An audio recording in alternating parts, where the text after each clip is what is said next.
kafafen yaɗa labarai su yi abin da ya kamata na shirya tsare-tsare masu tafiya, masu wayar da kan mutane, iyaye su yi nasu, makarantun boko da na allo da waye duk su yi aikinsu, kowa ya ba da tasa gudunmawar. Amma wannan ba zai yiwu ba sai mutane sun fahimci ma me maganin. كل شيء ما سوى الدين هذا كل شيء. بسم الله الرحمن الرحيم الحمد لله رب العالمين والصلاة والسلام على أشرف المرسلين. السلام عليكم ورحمة الله وبركاته. To in ka kalli arewa a matsalolinta suna da yawa kamar yadda ka faɗa, amma babban abin da ya sa matsalolin nan suka zama yadda suka zama shine juyin mulkin farko da aka yi na shekara ta 1966 ya taimaka wajen wato fadawa, duk da cewa dama akwai matsaloli a arewa tun kafin lokacin, amma wannan juyin mulki ya taimaka gaya wajen al'amuran arewa su zama yadda suka zama. Na biyu kuma wato da aka waye gari aka samu kai a cikin wannan yanayi, ba a zauna an ga yaya za a yi maganin wannan ba, cewar ba za ka warware matsala ta al'umma ba shugabanci ba.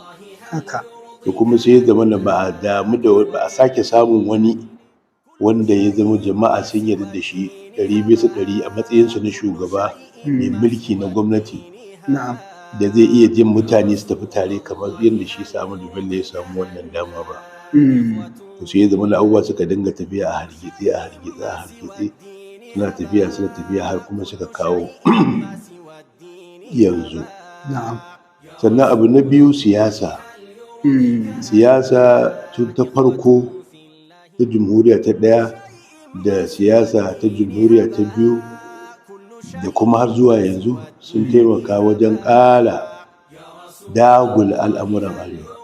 Da waɗannan abubuwan guda biyu, juyin mulki da siyasa, su suka taimaka wajen wannan hali da arewa take fama da shi na ƙaƙanukai. Amma da haka ina buƙatar a tsaya a kalli cewa babban maganin matsalar arewa shine samar da wani shugaba wanda yake zai iya jan mutane kowa da kowa ya zama nasa, kuma ya ba kowa da kowa dama, kamar yadda shi Ahmadu Bello ya yi ƙoƙari, duk da ina da gaza ba shi da ita ba, amma dai ya yi ƙoƙari wajen jawo waɗansu 'yan makarantarsu ne, 'yan ajinsa ne, abokansa ne, sannan kuma da azuma akan duk wani abu da ya taso shafi arewa zai tashi da azuma.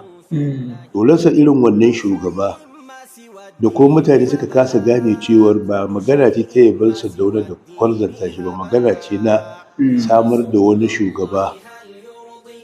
Kuma in an ce sai an samu wani mutum mara illa ko kuma kowa ka daga a soke shi, shi ma Ahmadu Bello a lokacin sai yana da illa da suka da ake masa, amma daga baya an ga ina da amfani da ba a tsammani, amma ko ba a ce Allah ba zai sake yin wani kamar sa wanda ya fi shi ba. To amma sai ido ya rufe ake ganin ba za a sake samun wani wanda ya fi shi ba ko kusa da shi ma, da haka duk abu sai ya zama kuma ya zama yadda ya zama. Mutane suka kasa gane da shugabanci ake haɗa kan mutane da kuma shi ake ɗora su a hanya, duk aka manta wannan. Da haka siyasa kuma ta sake taimakawa wajen tarwatsa mutane, kuma har yanzu daman ɗan siyasa ba za ka iya cewa yana gyara ba, sai dai kawai wani abun kuma ya sake haifar da wata matsalar ma sabuwa. Amma abin da ya jawo maganar satar yara da kai magana, sata yara shekaru masu yawa, masu sata yara sun daɗe suna yi, yawwa fiye da shekara 50 ana sata yara, kuma a arewa ana yin wannan sata, duk da cewa su kama a ƙasashe na inyamurai ko na yarbawa su hanyar da za su bi ba, ko da suna sata yaran ko wani abu, daman su wasu sun yarda da juju, za su sa mutum a yanka shi don a gabatar da shi ga juju da sauransu. Amma arewa an daɗe ana sata yaran su fiye da shekara 50, kuma wannan sata yara ba a taɓa ɗauka wani mataki muhimmi ba na hukuma sama da matakin da su mutane sukan ɗauka don an kama wanda ya saci yara ko a kashe shi ko a jefe shi ko a yi wani abu daga nan yan sanda su kama shi a zo shi kenan ka ji shiru ko kuma ka ƙararsa da sauransu. Amma ɗauka wani mataki sahihi wanda ya maganin abin fiye da shekara 50 ɗin nan har yanzu ba a yi ba. Da haka su ko masu yin abin nan suna samun goyon baya da kuma kariya daga waɗansu mutane. Da haka sai zaman da suka ci gaba da yi su ko mutanen arewa saboda wannan abin da abin nan Abubakar Imam ya faɗa, ciwon mutanen arewa shine lalaci da jahilci da talauci. To amma lalacin shine jigo da komai, sannan da jahilci na ilimi na rayuwa da kuma jahilci na wato addini da kuma jahilci na fahimtar mahimmancin al'amura na rayuwa na kai. Da haka shi yasa ake waɗannan abubuwa. كل شيء ما سوى الدين هباء كل شيء ما سوى الدين arewa saboda rainin da ka faɗa da kuma lalacin da muke da shi da ba ma tashi mu yi abu sai duk da mun fara mu watsar da kuma wannan jahilcin mun jahilci addini sannan kuma mun jahilci rayuwa. haka mun jahilci shugabanci cewar shine jigo na rayuwa.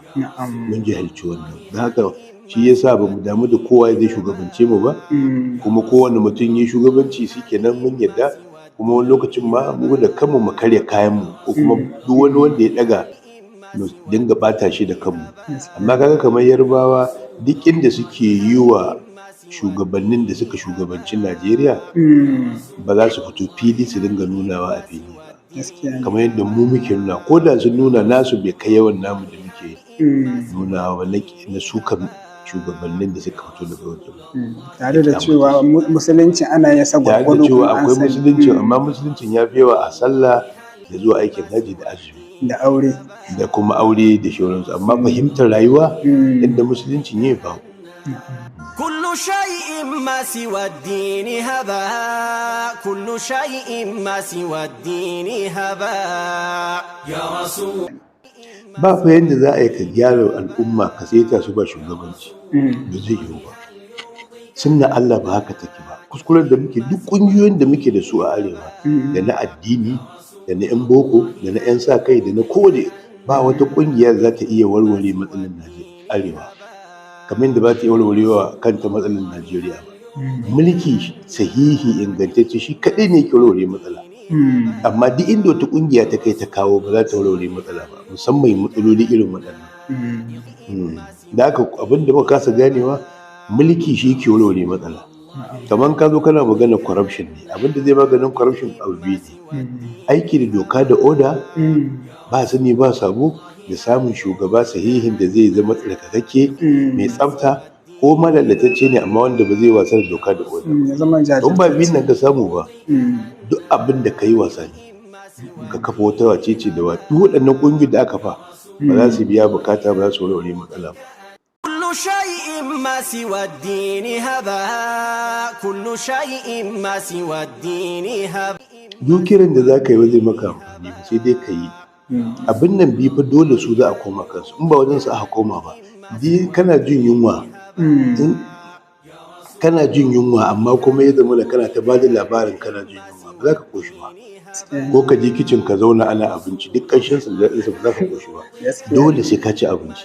Da haka duk yadda muka kai muka kawo, matuƙar ba mu samu sahihin shugaba ba wanda zai girmama doka da oda kuma ya tafi da kowa da kowa, to ba abin da zamu iya, sai dai kawai mai ta zance mu tashi. Da haka ba ka da wata mafita sai shugabancin nan. Shugabanci shi kaɗai ne yake warware matsala, amma in ba shugabanci ba abin da zai warware matsala, sai dai kawai a yi shafi mulera.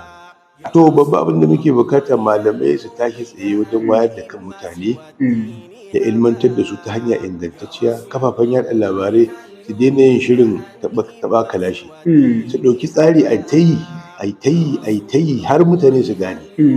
Kaga da lokacin da radiyon Kaduna take da ƙarfi, abubuwan arewa yana da tsari, amma tun da aka karya gidan radiyon nan har ya zo ma ya yi wajen wata 3 ma ba shi da wuta a yanzu, kuma haka ake ta yi. To shi yasa da haka ba mu da wata hanyar gyara sai samar da kyakkyawan shugabanci da kuma malamai su yi aikinsu da ya kamata, kafafen yaɗa labarai su yi abin da ya kamata, na shirya tsare-tsare masu tafiya, masu wayar da kan mutane, iyaye su yi nasu, makarantun boko da na allo da waye su yi aikinsu, kowa ya ba da tasa gudunmuwar.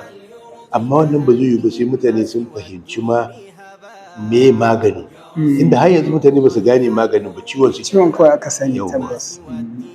To insha Allah da fatan Allah ya amfanar da mu da abin. Amin. Allah ya ƙara taimakon wannan gidan talabijin. Amin.